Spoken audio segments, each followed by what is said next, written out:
Wheels. There we go. Let's get all our Facebook folks in here. We can start the show. We're doing it. We're doing it. We're hanging out. We're having fun. Energy. The coffee's flowing. Boom. And Dylan's bopping his head. There we go. All right, folks. Welcome in. Welcome in. Welcome in. It is April 28th, 7:38 Mountain Time. And it's time for an episode of Broncos for Breakfast. I am Nick Kendell, joined by Erick Trickel. Erick, are you alive yet? Does it still take you like a week? Or do we reanimate you? How you doing? And appreciate you guys holding down the fort day 3 while I was on baby duty because my wife is preparing. She flies out here in 3 hours to fly to Philly for most of the week. So wish me luck. I have my own gauntlet to run this week, being the single dad. That's why the mustache is back. But appreciate you. How are you feeling? I am exhausted. I'm tired, and it took me a lot to get out of bed this morning. But I'm glad to be here. It was a fun weekend. I enjoyed it a lot.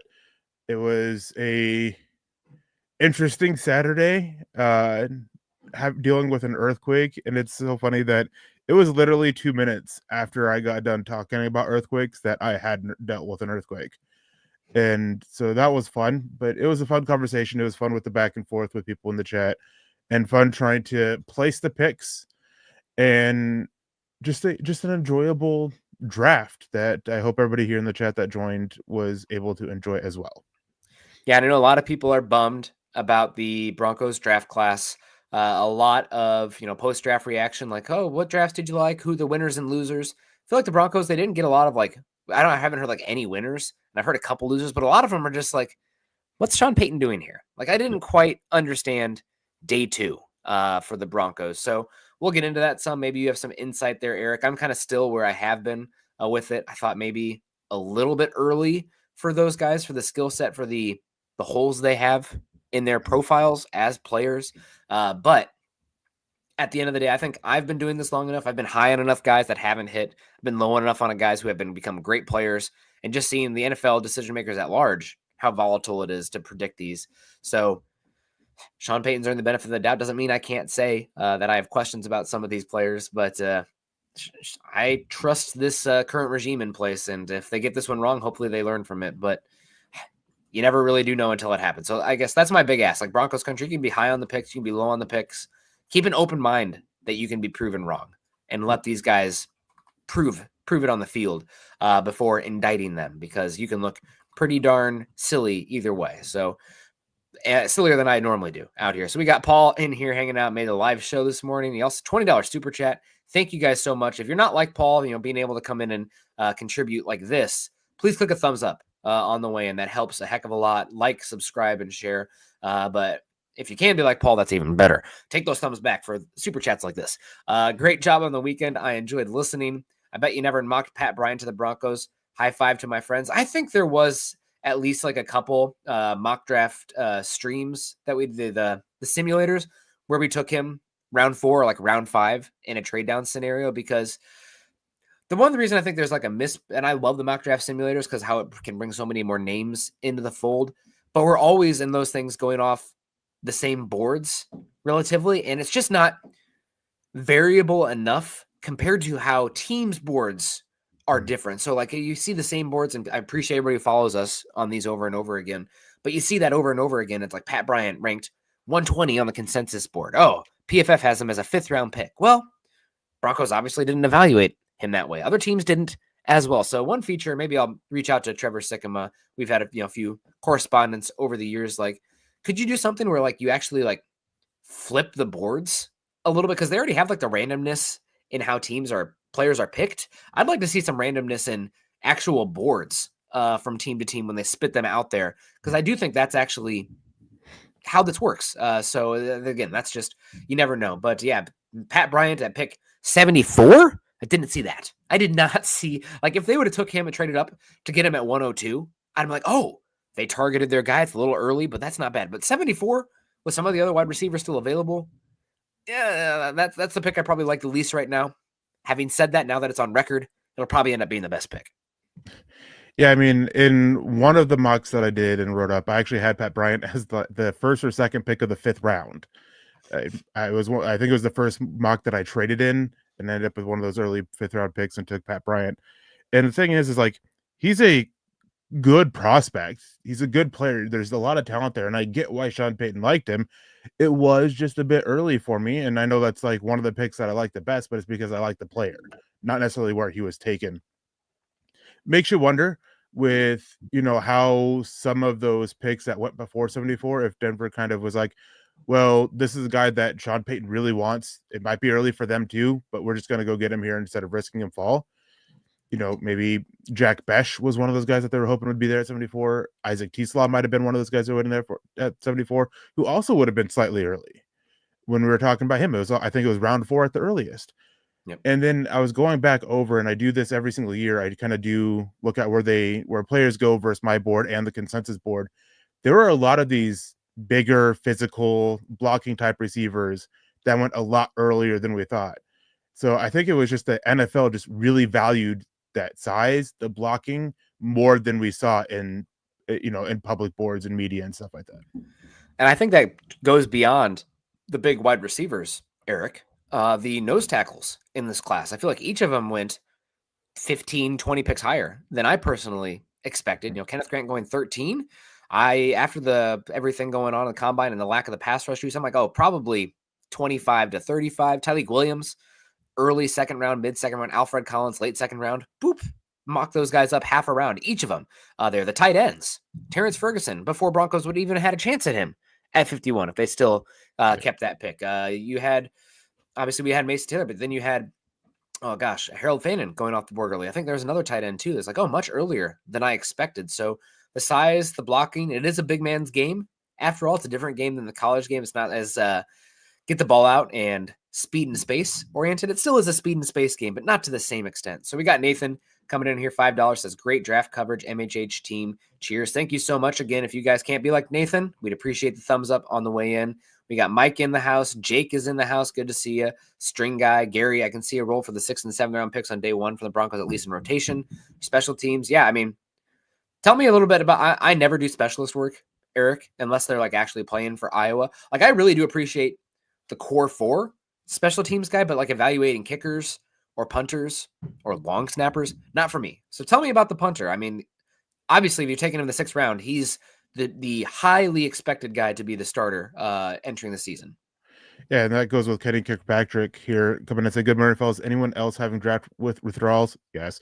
Eric, what do I have to do to get you on the Crawshaw train with me?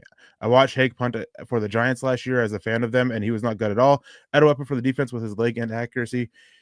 So I'm on record in saying that never draft specialists, right? I said that multiple times on Saturday, though part of that was tongue in cheek.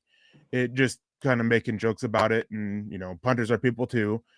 But I do have that belief to an extent because obviously, punters, there's always a good crop of them that go undrafted and, you just don't waste it. But it's a 6th round pick. So it's not, overly terrible for me. And that was where it really was tongue in cheek. And if you're going to draft a specialist, draft the best one. Now, I didn't watch a lot of Crawshaw in the pre-draft stuff because I don't know how to evaluate specialists that well. It's one of those things where it's very, specialized in what you're doing and what you're coaching, and it can change, and that really can change from coach to coach. But I sat down and I talked with a college specialist coach, former college special teams coordinator, and talked about some of these guys, and he had nothing but praise for Crawshaw. He was the only one that he didn't say anything negative about. In fact, he absolutely loved his ability to boom kicks if needed, as well as the accuracy to pin them deep when, on short yardage situations to flip the field because of his accuracy. He's able to coffin corner it and have it bounce out of bounds. The hang time, he knows how to manipulate the hang time to where he's not out punting the coverage or giving that extra time on distance for it and just, keeping it up in the air. So he's got all those traits that you want. And one thing too with Darren Rizzi after the Florida Pro Day, he spent like an hour and a half, 2 hours just going through all these different punting situations with him. And then throughout the process, they had multiple Zoom meetings as well. So the Broncos clearly liked him. Darren Rizzi clearly liked him. And despite my somewhat joking, somewhat serious opinion of never draft punters, hey, they got the best one. It was a 6th round pick. I'm fine with it. Mm-hmm. Yeah, and saying hello to some people in the chat, flashing names. Jermaine, Jason Bonney, Chase Wellner, Noah's in the house. Good to see Jamal. Great to see. He says he wasn't excited about RJ Harvey, but then watched highlights and he was excited.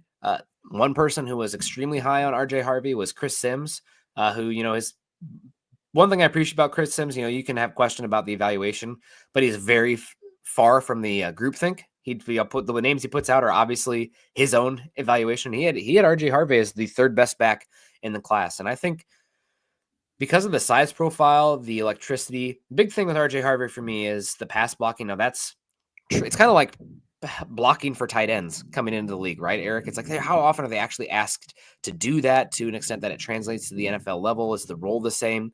We did have a few guys in this class that were good there, so maybe that makes me be extra critical of RJ Harvey in that role. But God, that UCF offense was an atrocity too. The little like J pre-snap stuff that they'd have him moving before getting the handoff. I mean, just terrible. What are you doing, Gus Malzahn out there? But I think Harvey has the tenacity and the mass proportionate to his frame where he can be a good pass protector. Now, I do have some question about he is still only 5'8", right, 208, yeah. And he doesn't have great length, so I do wonder how he's going to be able to catch guys with that. I think it's also a question for as far as catch radius goes, bringing down balls outside his frame and still being a runner after the catch. But Denver obviously liked Harvey. I mean, we heard Sean Payton, George Payton talk about they had, 7 guys that they were targeting that they really liked in the top 100. And shout out to Sean and George for manipulating the board. Only time will tell if their evaluation of the players was correct in comparison to where a lot of other people saw those day 2 offensive skill guys. But I'm excited about RJ Harvey. I'll be curious to see his role because it feels like, for me, Eric, and I know we've gone back and forth on this, he feels a little bit more scat backy. Like, I don't know if I want him carrying the rock 20 times and like those really true, like tough, like we need 2 yards and there's not going to be a hole. You have to create the hole kind of runs where I feel like Estime's more there. The bruiser. And I think he's got the ability to, maybe it's just because he kicks it out so often on tape. It's a little bit more of the scissor run, but he's between those two. So I think he's got enough frame and everything where he can be that majority carrier. But a lot of his opportunities are going to come down to just how much better he can get in pass protection, as much of a stickler as that makes me. Yeah, and with RJ Harvey, he was a guy that I was really low on in like February and early March. But as I do when I'm a lot lower on guys than consensus, I go back and watch him. He went from 197 on my board to 110. And so it was still 50 picks higher than where I had him. But one of the things that made his evaluation tough for me early was that UCF offense that you touched on. There was not just, what they were doing with just the overall play with a lot of people on that offense made it difficult. But vision with Harvey is excellent. It's among the top in this class. Some people felt it was the best. And I thought there was more to his receiving than what he was able to show at UCF. But the big ding as to why he didn't get higher than where he did was the pass blocking. And there were times where he would show that tenacity. He would show some technique to it, but just have to put all the pieces together. And I'm kind of curious. George Payton said that they believe it's easier to teach blocking to receiving tight ends than it is to teach receiving to blocking tight ends. I kind of wonder if maybe they view the same kind of the same way with running backs, that it's a little bit easier to teach the blocking than it is for, to teach them to be receivers. And as for your final point is he's the explosive back. Like he is more of that scat back. He's not going to be the short yardage guy. You can use him on first and second downs, but it's not going to be, not third and short, not fourth downs or anything like that. That's Audric Estime. Or if they go get another veteran, I would be more surprised if it's not a back of that type than somebody else. And then you have Jaleel McLaughlin as the slasher back in Sean Payton's offense as that number 3 back, 1A, 1B, that's explosive, that's power. Number 3 is a slasher. And so they kind of have their 3 that they want. And they're still really high on Audric Estime. I know a lot of people in chat aren't, but they're still really high on him. So it was a interesting pick. It was still a little bit early to me, but I really get the vision for it. And he was one that was a lot of people questioned the value there, of course, because, all these other backs, Caleb Johnson, all this, but Caleb Johnson may not have been the best fit for what they are looking for, which is something that you kind of touched on, and with the receiving ability and all that stuff as well. But then not long after the pick, I got a couple text messages from people from other teams that they were discussing Harvey there somewhere after pick 60. So it probably was a situation where he may not have fallen to 74. I don't think he would have fallen past 80. So early to us, not early NFL teams. Yeah. And getting back to that, we do want to say hello to Michael first. Good morning, Nick and Eric on Broncos Breakfast. Go Bo Broncos. Yeah, now that Harvey is in Denver, I would say he's not the underdog to be the number one back and a premium investment for the running back position overall. So we do love an underdog here at Mile High Huddle, don't we, Eric? Yeah, speaking of underdogs, do you ever watch sports and find yourself wishing there was a way to get into the game? Well, let's go with Underdog. There's finally a way to make picks on sports without leaving the house. The game is in your hands. That's right. I absolutely love. Oh, excuse me. I got the wrong one there. Sorry, I heard a baby crying above me. To play, choose whether a player will go higher or lower on one of their stats, like touchdowns, strikeouts, points scored, and more. They've got all your favorite leagues, teams, and stars to choose from. Create entries with all baseball picks or mix and match across other sports. You can play with as little as $1, and if you get everything right, you can win up to 1,000 times your money. So turn $1 into 1,000 just with your sports knowledge. That's right. I absolutely love playing Underdog. Download the Underdog app and sign up now using promo code MHuddle to unlock a special offer of up to $1,000 in bonus cash when you make your first deposit. Join in on the fun when you sign up with promo code MHuddle. Claim your special offer today and get up to $1,000 in bonus cash instantly upon your first deposit. Must be 18 plus, 90 plus in Alabama, Nebraska, 19 plus in Colorado for some games, 21 plus in Massachusetts and Arizona, and present in a state where Underdog Fantasy operates. Terms apply. Void in Colorado. Concerned to play, call 1-800-GAMBLER. Visit ncpgambling.org. Arizona, 1-800-NEXT-STEP or text NEXT-STEP to 53342. New York, call the 24/7 Hope line at 1-877-8-HOPE-NY or text HOPE-NY. All right, getting back here to the chat. You guys are killing it. Thank you so much. Don't give me too much grief for mixing the wrong read there to start. We got Coach Chris coming in, $20. Thank you so much, Coach. Gosh, very, very supportive. Again, click the thumbs up if you can't be like Coach Chris. For every dollar that he contributes to the show, that should be one more thumbs up in the chat. Says, good morning. So many questions about our picks. I'm not totally convinced we picked the best player available at 20, and something tells me that RJ was our running back from the start and knew he would fall. The two late defensive line picks are solid. And the Broncos, again, they've had 7 guys. I'd be really curious to know who those 7, 8 guys were, Eric, on the board. If there was any, what is this show, sliding doors moments where it's like, okay, we love Emeka Egbuka. Once he gets past pick 18, he's definitely fallen us to 20. Oh my gosh, Buccaneers go there. Okay, we're going to go to the next guy, Barron. Jack Besh, Isaac Teasdale, you mentioned those guys. Maybe there was a defensive lineman that they were targeting that didn't go. I'd really be curious to know what that consolidated, elevated number of guys they were targeting there in the top 100 were. We'll never know probably for sure unless, maybe I'll meet it'd be easier back in the day at John Elway. You could get some information. Now it's not as much. There's not as much brown bottle secrets being shared. But we were moving on. I'm really curious to see what you think about specifically Pat Bryant, Eric. And that's the one I just keep coming back to. It felt early for me. Now I really love the catch point stuff with some of his advanced stats are great. I know Luke Altmaier at Illinois had some issues out there throwing the football. And Illinois is more of it's Brett Bielema out there. They're going to be a little bit more grinded out. It's the old Wisconsin offense out there. So it's much more run centric, but tell me about Pat Bryant. I mean, I'm still a little bit shocked about that pick overall. I know that a guy like Sean Payton wants a little bit more size and physicality, but it does feel a little early comparatively. Yeah. And, he was another one where it's not quite the same as RJ Harvey, where he may not have even been there at 74, may not have been there at the Broncos next pick, even if he had that pick, what they trade up for anyways. But it does sound like he was going to go earlier than we expected. It did sound like that there were multiple teams there within the next few picks that were looking his way, but probably wouldn't have been their pick. So it just sounds like, and I mentioned this just a little bit earlier in the show, teams were higher on these bigger physical receivers than the media was. And we saw that with multiple picks. And you brought up nose tackles as well, and that was another one.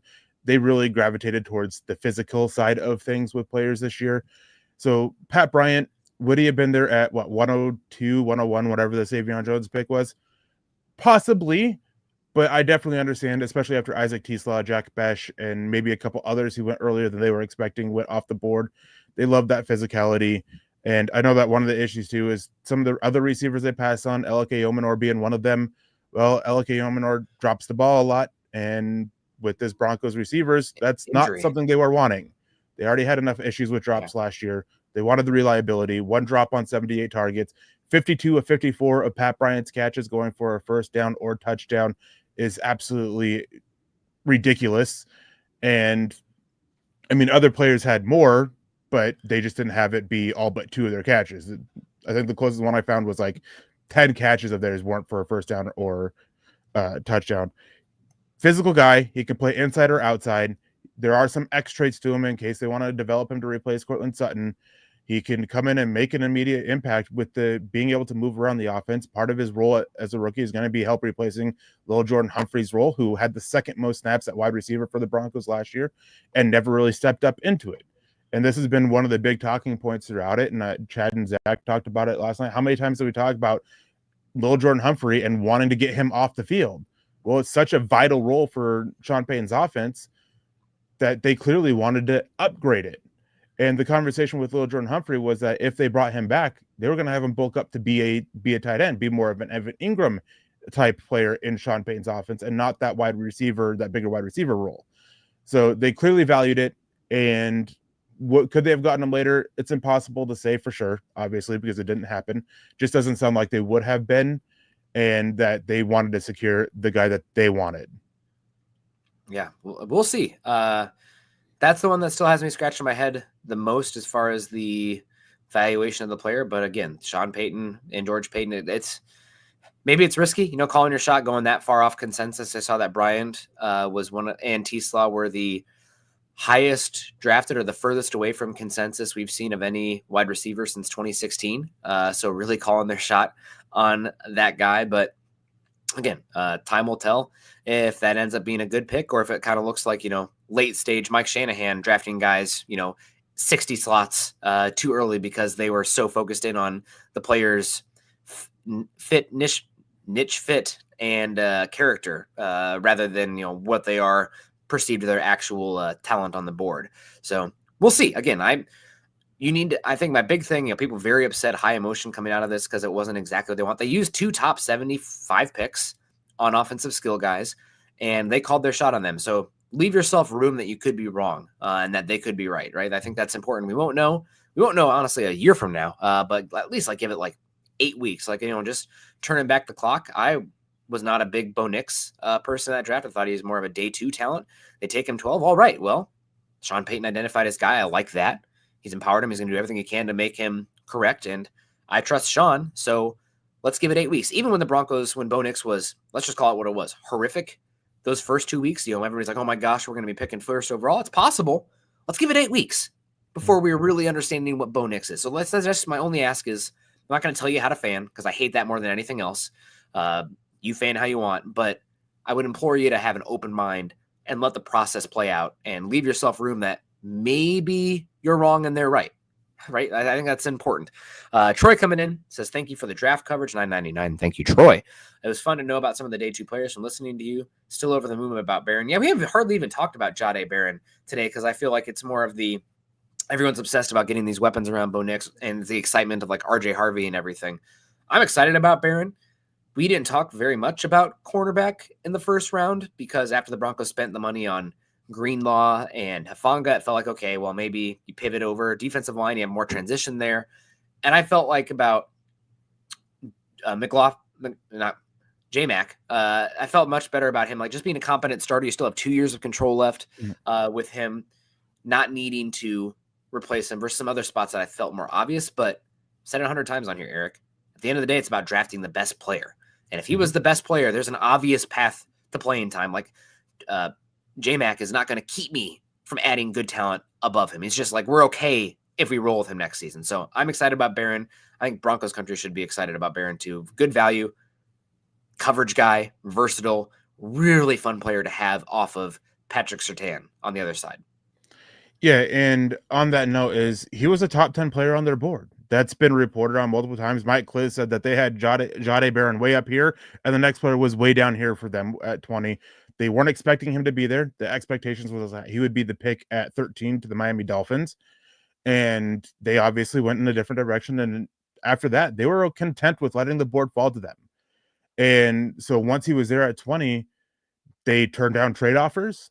They had a brief discussion about a couple other players, but it was brief. They quickly came to the decision of Jade Barron because of what he was able to do, and it was one of the things of just drafting true to the best player available. And what Jaquan McMillan is, he is a guy that was a fine starter. He was a competent starter, but if you can upgrade over that, you take the chance. And this one fell into their lap, and they took it. He's going to see the field a lot. He'll have the second most snaps at cornerback this season, barring injury, and he's going to be a great player for them because what he enables them to do with Patrick Surtain. There was times last year that they wanted to fully man on Surtain with somebody with another team's receiver, and they couldn't really do that at times because of issues elsewhere. You know, Riley Moss was inconsistent. He ended up having a great year, or a solid year, but he was inconsistent and injuries. And, you know, the Cleveland Brown games, that's one that really is lingering there in Denver with how badly they got burned. Granted, that was Levi Wallace, but that shows their importance of upgrading the depth at the position as well and why they valued it.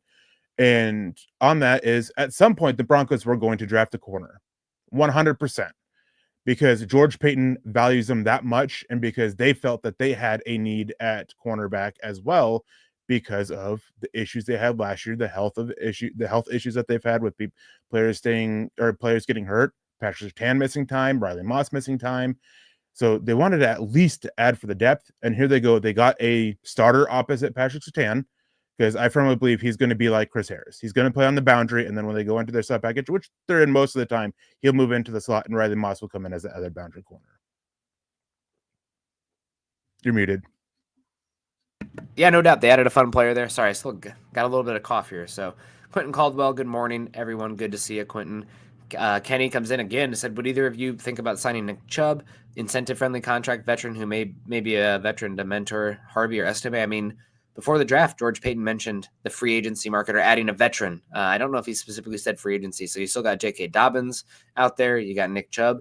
Maybe they trade for somebody. Maybe the Broncos, you go with these three backs. And I think the defense is good enough where even if your running backs are not emphatically, or you still have like a wart as far as the running back room, you can win games. You should be able to win enough games with the defense and the combination of the offensive line and offensive scheme with Payton that you can reevaluate at the trade deadline and make a move for a guy. So there are still avenues to add talent to the room if they're not happy with what they have. But this is also a showing proof, I guess some sort of proof that they like Estime because they didn't go out and get that power guy. So we'll see if any other moves say to the contrary going forward, but they have flexibility up through the trade deadline next season still if they want to add somebody.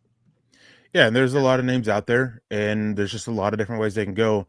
And when you look at the types of running backs that are available, either through trade or through that are still free agents, they kind of fit one mold, right? They're kind of more of that bruiser type.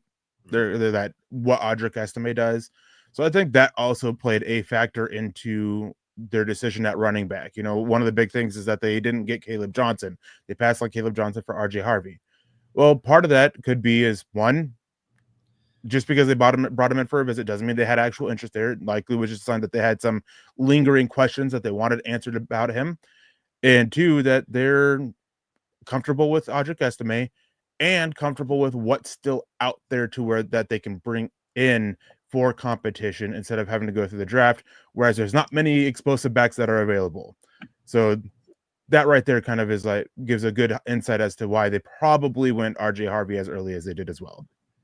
Yeah, and absolutely. Just a heads up, we are going to be closing up shop here pretty soon. Guys, if you have any supers, get them in the chat just because I got to drive my wife to the airport. She's going to be gone for 3 days, and I won't be here on Wednesday. Still to be determined on Tuesday night, but Wednesday I'm going to be single dad life, and I won't have the ability to come down and leave the kid for an hour unmonitored. I don't have like family or anything out here, so I won't be here Wednesday morning.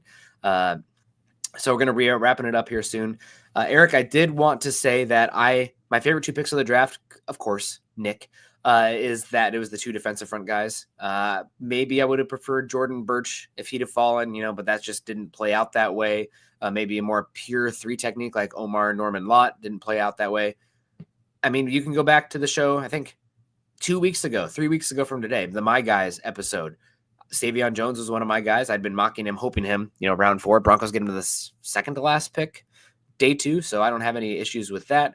And then they trade down a few times and get Q Robinson, who I'm like, well, if he's fallen to the 6th, sign me up, because the athleticism, the actual pass rush juice, plus the obvious path to playing time and value in the special teams. Those are 2 of my favorite guys in the entire class, and the Broncos walk away with both of them. So again, are those guys, either of them, going to wind up being plus starters in the league?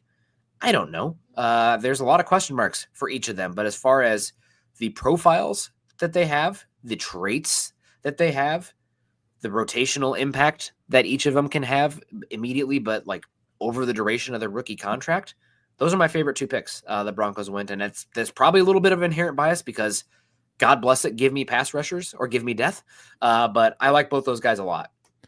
Yeah, Q Robinson I like the player. Still a little early for me just because of the lack of experience that he has on the defensive side of the ball. But yeah, great special teamer. And that's a guy there that, 5th, 6th round is where I had him. I can't remember exactly where off the top of my head. So still a little early, but I really like the player.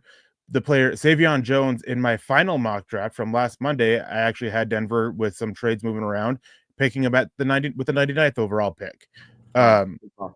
So that's about where I had Savion Jones. I mean, I think on my big board, he ended up a little bit early, but it was a small enough reach that you can justify it, especially when you look at how things fell in the actual draft. So I really like both those picks. And then taking away where he was picked, I love Pat Bryant, the player. I talked about him a few times on the show over the weeks. I know we had a couple comments about it. And whenever we got to the 5th, 6th round, when we were talking about receivers, and a little bit, I think one of the times at the 4th round too, I mentioned Pat Bryant, and I just really like the player and what he can bring. I understand that he ran a 4.6 140, and there's a big concern about his separation, but he's so good in contested catch situations, and his on tape miles per hour is a lot better. In fact, a lot of people were saying that he ran slower than expected at the combine because the miles per hour. And what they do is they take that and they have an equation where they turn that into a 40 time, and that's kind of what they're going off of. And they were projecting him somewhere in the low mid 4.5. So not significantly slower, but enough to be, raise some flags there. And so he's probably my favorite player, but my favorite player at the pick they made was Jahdae Barron. I absolutely love Jahdae Barron. And I think at that point he was good value, especially if they had him at top 10. I had him at 19th on my board. And he was, in fact, every year I do this, I said this earlier, I evaluate them versus, look at where they went versus my board and the consensus board. Jahdae Barron was the only pick that wasn't a reach against either board for the Broncos. Well, that's great. I'm excited about that. And Eric, this is more your realm as well. I know I got to get out of here soon. We didn't talk about the Broncos, Utah punter. I mean, essentially an undrafted free agent that late, but that's, took a shot there. Didn't let him fall that far. But the undrafted free agents, let's toss in the 7th round tight end pick as well. When you told me that was the Utah tight end, I thought it was Kuthi, whatever his name was, the little bit more H-back type, but they went with the former basketball player. So we'll see how that plays out. But the undrafted free agents, Joaquin Davis, North Carolina Central, Jerjuan Newton, Toledo, Courtney Jackson, Arkansas State, Marquise Cox, Kentucky, Xavier Truss, know that name, Georgia, Clay Webb, Jacksonville State, unfortunately know that name, Joe Michalski, Oklahoma State, Christian Dowell, UT Martin, Christian Williams, Missouri, Johnny Walker, Missouri, I know Johnny Walker, beat up Iowa pretty good in that bowl game this year, JB Brown, Kansas, Karen Reed, Utah, Jalen Robinson, Oregon State, know that one, Kendall Buller, Florida A&M, and Joshua Pickett, Duke. Any of those guys stand out for you? I mean, Clay Webb might have been drafted if it wasn't for the Powerade incident. I'll leave that to you guys at home to look that one up if you want. I don't know if you discussed that already on any shows, Eric. I'm not going to talk about it on airwaves, but yeah. I think the best way to put it is he has a lingering federal lawsuit for bullying in high school. That's the best way to put it. Don't look it up. It's not something that you really want to read. It's rather gross. But Clay Webb had a draftable grade. A lot of people had him as a 5th round, 6th round player who could have possibly gone in the 4th round even because of how this interior offensive line class was. But lingering federal lawsuit that's going to drop him out there. Johnny Walker absolutely stole the show at the Shrine Bowl. Had a great week there. He's one that I think that they could be looking at as, stashing on the practice squad and try to develop a little bit. And then there was one of the wide receivers. I can't remember which one. Davis, Newton, and Jackson. I think it was Courtney Jackson, Arkansas State. Yeah, I think it was him. I can't remember. I wrote up a thing on it that's going to get published sometime today that kind of breaks down a little bit, and I talk about this in there with him. He has a lot of kick return experience, and with the new rules in the NFL, I'm not saying he's going to make the roster, but if he can stand out as a kick returner, that will definitely help him, as the Broncos are looking for somebody to emerge as that second kick returner opposite Marvin Mims, because with the new rules, they're expecting teams to punt or to kick away from Marvin Mims. And then one of the other receivers, he is a Troy Franklin-like player. And if he can show that he can catch over his shoulder a little bit, not saying he will, but there's a slight chance he could overtake that spot as well. Yep. And we got Michael coming in with our last super chat as we wrap it up. Says, great show today, Nick and Eric on Broncos for breakfast. Yeah, I wish we could have talked a little longer today, but got obligations, so get to fly. Favorite pick for me, Savion Jones. Like him a lot. I love the projection.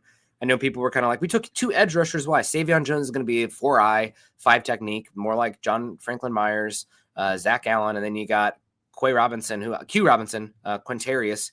I'm not sure, actually, Eric, if he's going to be more Drew Sanders off-ball blitz package type or the pure coming from distance wide 9 rusher.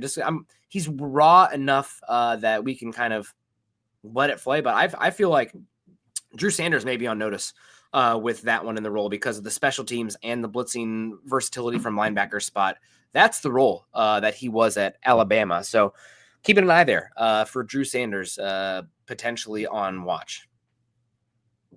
Yeah, and he's one of those guys where there's kind of been a mixed bag of conversation about what he's going to do.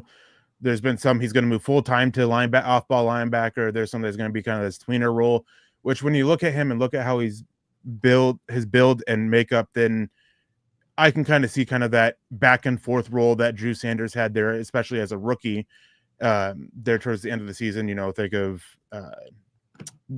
how bad he was at edge, Quandarius Robinson has a little bit more to offer there, and then his length is great, 6'5", 6'4", and then has pretty long arms.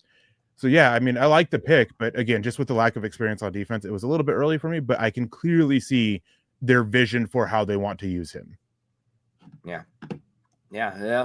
We'll see how it plays out. Nick loves the big uglies. I can't love anything but as a Iowa fan. You could run Eric and I out there at wide receiver and still win games if you're good enough along the lines of scrimmage. So it's funny, Eric. There's always these, like, they try to quantify like offensive play callers and defensive play callers. And every single one of those graphics always to me is like, are you getting dominated in the trenches? Because if you are, you can't do anything else. So it's just hard, man. It sets up everything. So yeah, a lot of fun today. We're going to get on out of here. Appreciate everyone coming in and joining us. All the super chats again today. Paul coming in. Always good to see Paul. Nathan, Kenny a couple times as well. Michael Ronquillo a few times. Coach Chris, Troy Boer. Good to see you, Quentin.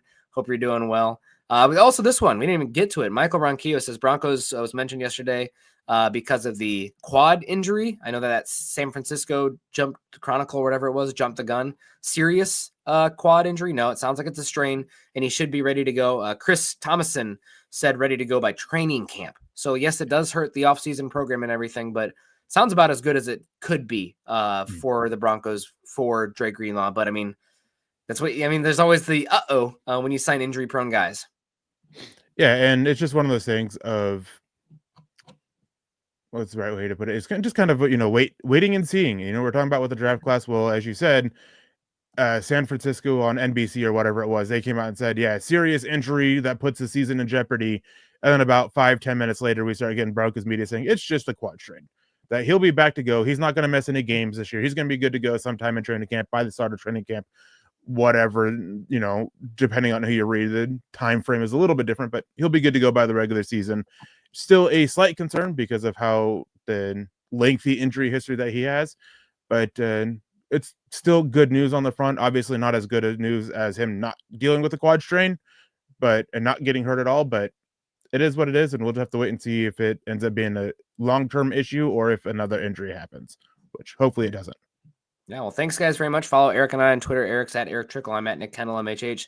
Also follow us at Mile High Huddle. If you haven't done so yet, we're over at facebook.com /Mile High Huddle and facebook.com /Mile High Huddle pod. And as that ticker says there underneath, please subscribe, like, and share. A lot of still draft content coming in here. We're still going to have plenty of time to talk about these guys as well. Time to go pick by pick, what it means for their role, who they could be competing with. RJ Harvey kick return. Also, with the rules changing, I mean, there's fun stuff to talk about here. We didn't have enough time today, but we'll have plenty of time because between now and the start of training camp is a long and winding road. So appreciate it, everyone. Click the thumbs up on the way out.